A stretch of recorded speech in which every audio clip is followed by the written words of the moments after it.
Right,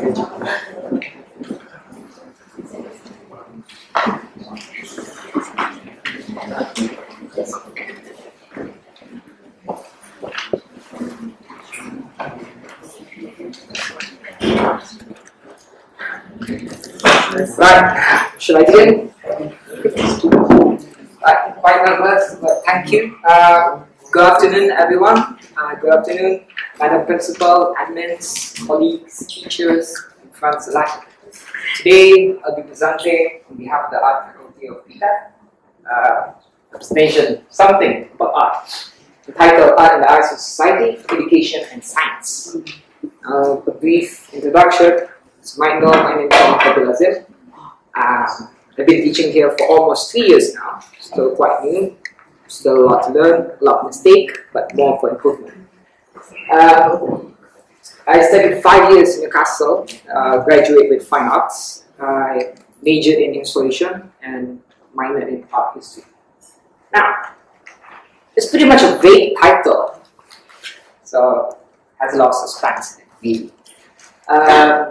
Before we begin, I would like to say there will be 3 categories, 3 subtopics. One will be the way of seeing things, second will be the illustration of art, and lastly, art for educative purposes. Now, basically, how do we see actually? How do we all see everything all around us? We just see it, We see it, that's just it. But actually, everything here, everything we see is made out of light particles or waves. Still a debate going on whether it's particles or waves. But basically, it's just light particles coming up from a source like the sun, lights, mobile phones. These light particles bounce off every surface, and our eyes captures this, and then it relays that information to our brain. Our standard, here's a picture of a tree, right? So we see the picture, and then our brain tells us, it's a green tree. Now to illustrate this in a standard meaning. Vision, human most important sense, involves a complicated process of converting light signals into images in the brain. Light passes through the lens, where it's focused to the retina, where the photoreceptors, the lobes and cones convert the information to electrical impulses that can be interpreted by the brain. Such a mouthful. But will we not? I made a simple diagram. So we see a picture of a tree, and our eyes act as camera, captures this information, and then send it to our brain, and then our brain, with its complex machination, says, it's a tree, it's a green tree. So basically, what we're seeing is not actually what we see, but it's what our brain tells us. The brain tells us this is what we're seeing. So if that's the case, everyone should see everything the same way, isn't it? Because everyone is human. Everyone has the same sets of brain. That's how brain function. So everyone should see the same thing. Like person A and person B should see exactly the same. So if that's the case, why is there a lot of misconception in art? If I see a green tree, and you see a green tree, so why there's problems in art? I think this at the topic, the art of visual communication, science, etc. What I'm trying to say here is that if everyone sees the same thing, why is there a problem? Well, actually, art itself can be considered as a universal language. The earliest form of communication, written language, that was discovered predates the creation of languages, the creation of written language. So it's believed that our ancestors, the cavemen, communicate with each other through visual means. This was evident through the cave paintings that they left us. It shows that they were hunters, they were gatherers. But they were not farmers because there was no need to farm because there's a lot of dangers. They don't stay in one place. So they depict images instead of writing it down. So if something from our ancestors can understand it, we can understand it. It's somewhat it is somewhat universal to us. I will leave you with that thought because we're going to move. Oh, yeah. Okay. This part is like, okay, we have our ancestors writing on the walls. Now we are in modern times. We still use visual communication to communicate with each other. One of the examples is our modern language that everyone is familiar with WhatsApp, emoticons, right? Everyone using emoticons. Now I present here a sentence without using words that conveys a narration. Here is a picture of an eye, shape of a heart, fork and knife, chicken and rice. Can anyone tell me what it is? I'm not over that. What is it? I love to eat chicken. Oh yes, I do. Especially the tender one. Basic. So I love to eat chicken rice. So it's a visual form of communication rather than written language. It's still being used today. It was being used by the Egyptian. They didn't have written languages, but they do have written language, but it's more visual than words. So we're going to do it because I'm gonna ask the audience a question. Right. If you look outside, oh wait, there's no minute. If you imagine yourself outside right now, in the field, on the field, under the sun, it's hot. But if you look up, you'll see the sky. The sky is blue, and there's white stuff in the sky. It's clouds. What are clouds made of? It's made of water vapor. And atmospheric pressure, so it's staying up there. Right. So my question is it possible to bring that cloud right here in this room? Is it possible to have a tiny cloud leviating above you in this space? Yes? No? But this Bernard's, well, it's an installation artist. By controlling the temperature of the room, he was able to put a cloud leviating there for a specific amount of time, quite long, around 10 minutes to minutes. Photograph them. So the clouds that we see in the sky, this particular Dutch artist brings it in the architectural space. Now another question is it possible to walk into rain and not get wet? To feel rain without getting wet? It is possible if you have an umbrella. But if you don't have an umbrella, it isn't possible. Now this piece is done by a random group international. That's what they call themselves. A generation of artists. Oh no, it's not playing. What do I do?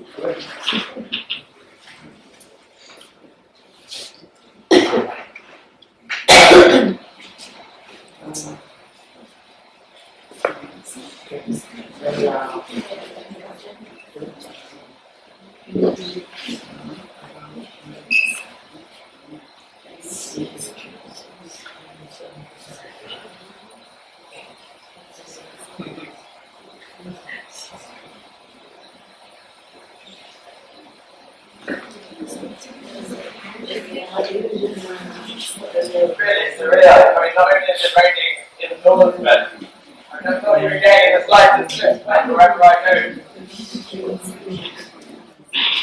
Right. So what happened there?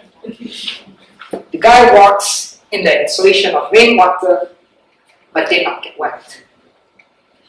Well, according to the Random Group International, they mix art, science, and technology. What happened there? They used infrared cameras to detect anyone walking onto that stage which control the valves that pose the lane. So once the computer detects someone's walking, the specific part of the valve is stopped.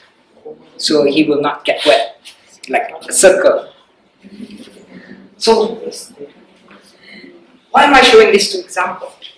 It's because this is the contribution it gives to the society. It gives us this wow feeling. That's impossible, but it is.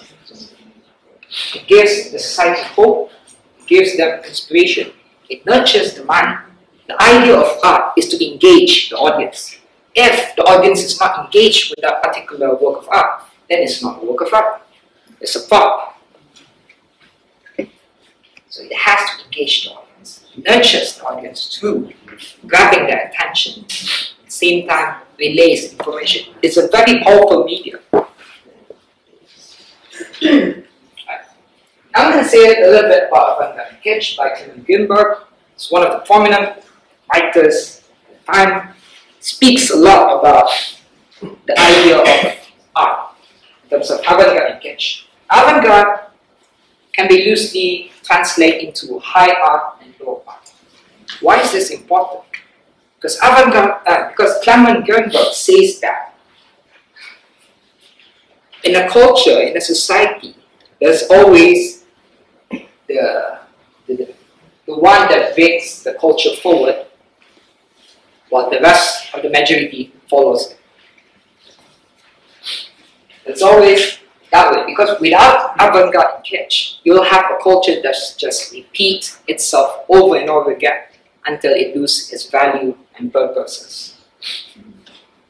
So avant-garde, what kind of things are avant-garde? Because he says that both avant-garde and kitsch is art.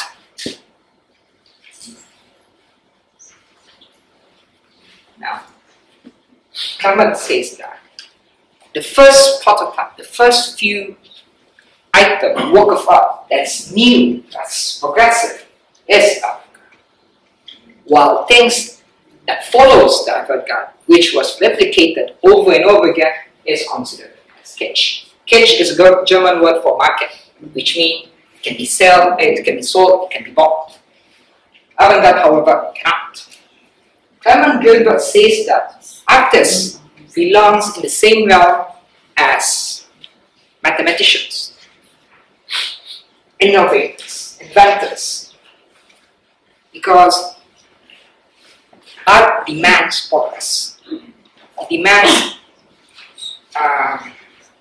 reconstruction of itself to create new. Because if it keeps repeating itself over and over again, it's no longer an art form. An easy example of this is when the first photograph was invented. The first camera was invented. The first picture that it took is considered as an art. The first film that was filmed was considered as an art. But as the media was mass manufactured and everyone can have one, everyone's taking pictures, everyone's making videos, it's no longer an art form because it's been repeated over and over again. Lose its value. Now, Clement Greenberg says that avant-garde culture requires leisure, energy, and comfort. This is possible only under the democratic socialism, where quality, cooperation, freedom of thought and action, and social criticism can flourish. Why I pick this is because he says that in order for the culture to move forward, it needs a specific group of individuals to tell them to move forward. Because it's evident in every culture, in every society, there's always that pessimist. There's always a cynic that says, you can't do that, why can't I? Because it's impossible. Let me ask, is it impossible? Have you tried it? No, I never tried it, but it sounds stupid, so might as well not do it. There's always this type of individual. That's again what they said in the old days when the world was flat. Because if you sail to the edge of the earth, you will fall into the abyss. It is until someone who sailed all around the world, went back and made thought the world is actually round. Because I sailed all the way there. This is where artists comes in. Because they are the forgot the word. They are the individual that brings the culture forward. They are required, because if they don't, then consumerism will be the end of the culture or society, because everyone just keep using the same thing over and over again until it gets stale.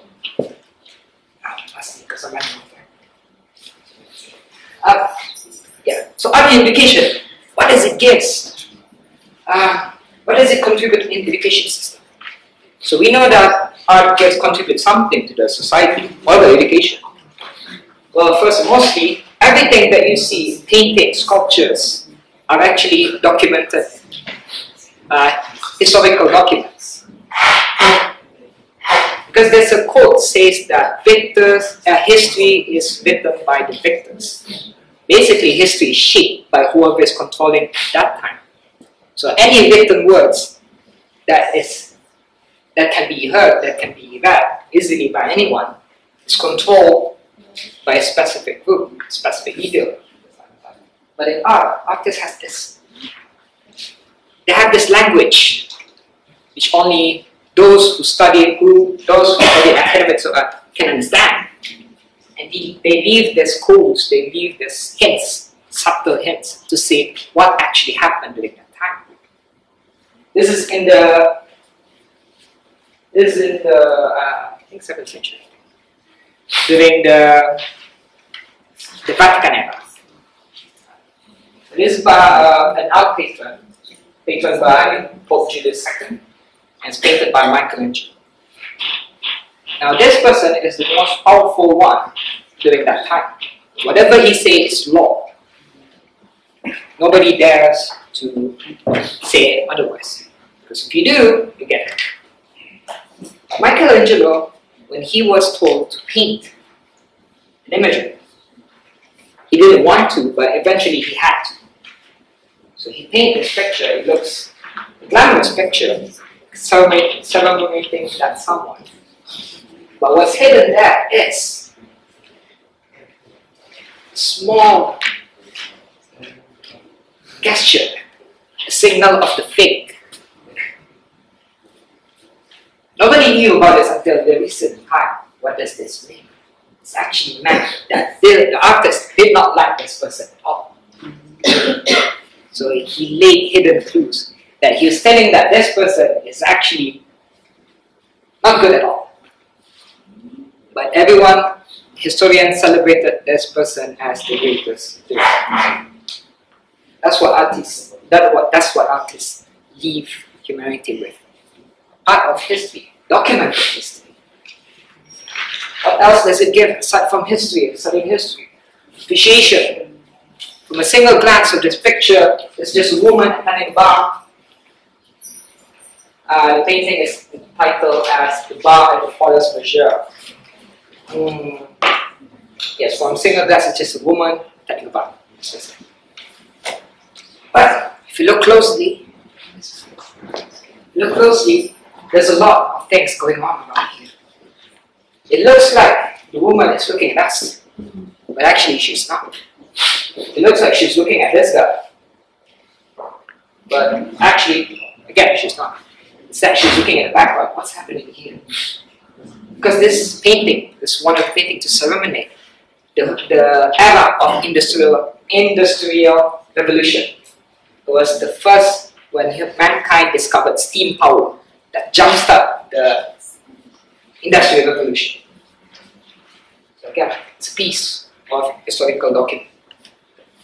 What does it offer again? Lastly, well, for me, it's basic life skills. Art is not just about painting. It has sculptures, it has photography, it has installation, but mostly installation. Why am I so prominent about teaching installation to my students? It's mostly because they learn in installation, the student have to change a three-dimensional space into an artwork. Meaning that they can change this whole auditorium into a work of art. To do that, they need to know how to use hammers, how to rewire wires. They have to know how to utilize the space. I'm not sure if everyone knows, but our youth, some of them don't even know how to cook. And that's just very concerning. So if they don't cook or they get food, they just wait. I believe students who study are more proactive in what they are capable to do. Other contribution you can give the student is organization, creating portfolio, instruction, perspective, but most importantly, awareness. Because what most will notice is they're not being aware of what's going on. To study art, they need to know what's going on all the time. What they see, what they feel, what they touch, what they hear. So I'm running out of time, I'm sorry about that, but I talked about how we see things. Basically everything again is just light sources which captured by our eyes, and then relay the information to how our brain tells us what it is, the object is. So it's just basically our brain is telling us what is the image. And then I talk about how art contributes to the society by giving them hope, inspiration, seeing the impossible is actually possible. So that's your education. It gives, most prominently, it gives the student to reconnect with their own self, for their own being, to be independent, to know how to utilize with the tools that are given them, mostly on hands. So I'll be sorry for taking most of the time. Now we leave that question. I understand that my presentation is a bit vague. There's not much information around it because there's the very concept. So any question, please do not hesitate to ask. Thank you very much, Azim. I've got one question. I will refer to your abstract. In the second paragraph, you made a very interesting comment. You wrote, art, however, demands the child to question every single aspect of it. Art demands the child to question every single aspect of it. My question is, do your students question every single aspect in art? Thank you very much, Doctor. A very good question. Yes, art does demand the student to be aware, to question everything. However, my student does not. And that is a very, very sad thing. Because I intend to teach them art. They don't even have the basic grasp, the basic understanding of what art requires. Because art requires them to think for themselves, to see different perspectives, to see which way is better than the best, and to pick the best one for them. It requires them to be this independent. And this is one of the things that I'm struggling to teach. Because all their life, they learn a cycle of upbringing, of following orders. I can relate with my own personal life also. Because as a child, we are curious. As a child, they're new to this world and they want to learn. What happened? In a normal scenario, in a very traditional scenario is, a father asked the son to take out the garbage. Right? Father said, son, take out the garbage. Now, the child, again, is only like, for example, 6 years old, 7 years old. He's curious. Oh. So he replied, why should I take out the garbage? Now that stunned. I gave my son an order and he replied to me with a question. And then his dad told us that, I told you to throw out the garbage. Now the child asked again, why do we need to throw the garbage? Why can't we just keep it here? Why can't we just burn it? The child is not trying to make the dad angry or just being lazy. He's just curious. Why do we need to take out the garbage? And so the dad says, now, just do as I tell you, throw out the garbage now, or you will not eat tonight. And so the child did take out the garbage, and not understanding what and why. And this goes on into his high school life. Now, instead of just him being with the dad, he is now faced with 30 other children in a classroom with a teacher. Remembering what happened with the dad, the child will not try to ask the question because he might find he doesn't know if his question is actually a good question or a bad question. If it's a bad question, then he might get ridiculed by his peers. Because of this, the child just kept quiet and then just memorize information, and hopefully he can answer the question by the end of the day. Does that answer your question? Thank you, sir. Can we get one more question from the audience?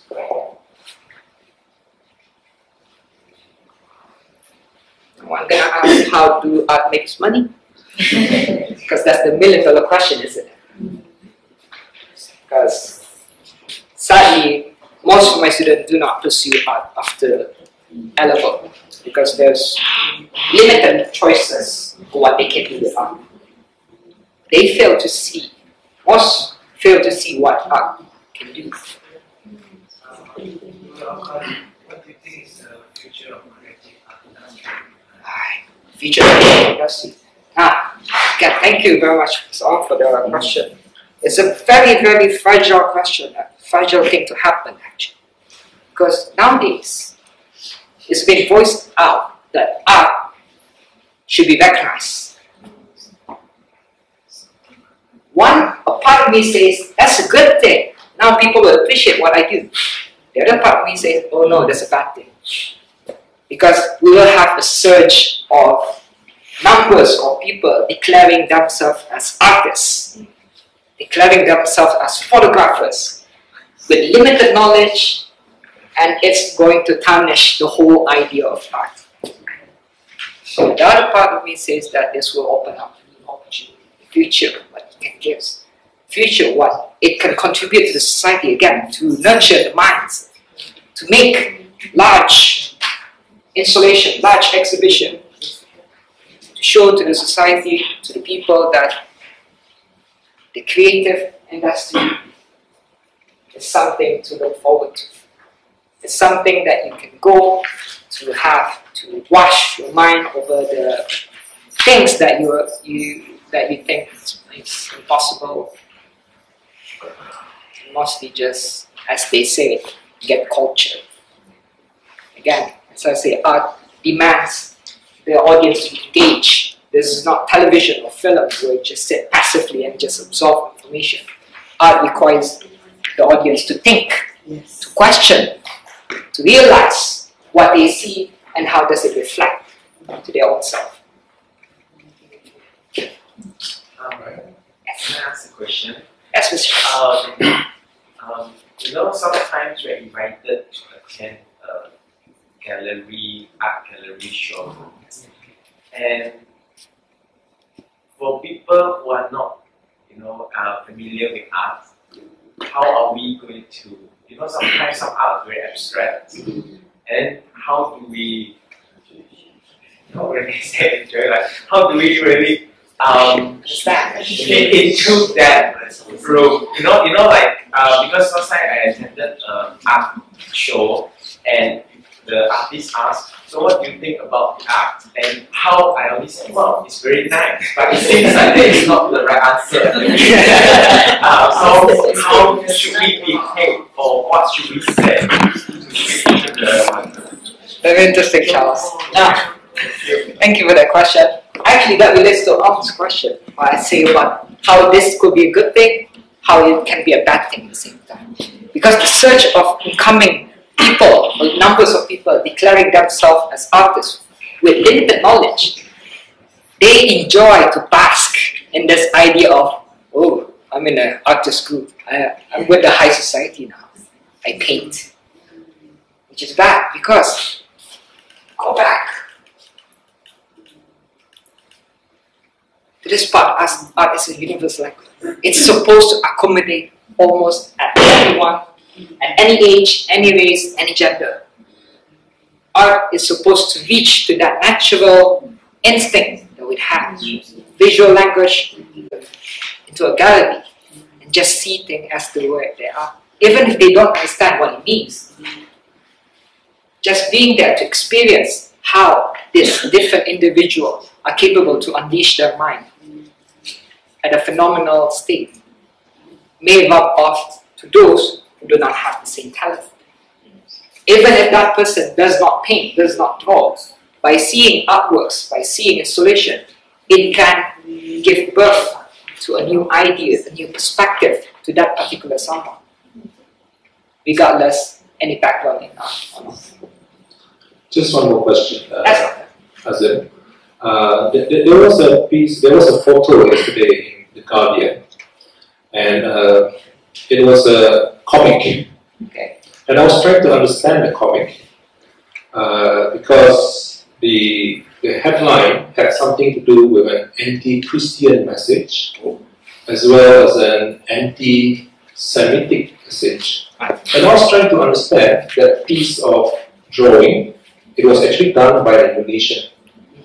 And I was trying to look at it and understand where is that anti-Christian message and where was the anti-Semitic message. I couldn't find it. I didn't understand it. And I only understood it after reading the Guardian article. You can check this out. See whether you actually get the meaning of that particular comic. So I think what you say is really interesting. But we don't have time for further discussion. So I will stop it there. As in, if there are others who want to pursue this, I'm sure they will come and see you about this one. But a big hand to Chico for